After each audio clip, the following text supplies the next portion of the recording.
You ask Tiger to calculate. This deals with linear inequalities with one unknown. The final result is m smaller than -14. Let's solve it step by step. Remove the ones. The way variable's sign changes when it is multiplied by -1, its absolute value does not. Therefore, we can eliminate the 1.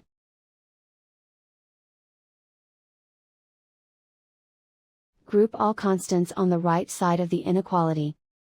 Subtract 3 from both sides.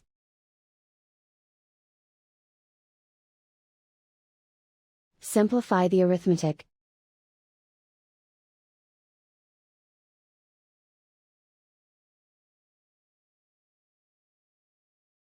Convert the m into a positive number.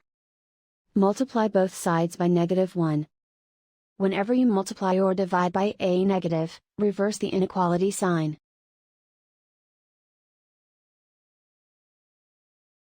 Remove the ones.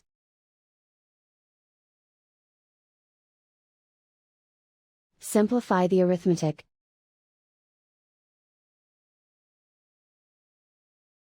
Plot the solution on a coordinate grid.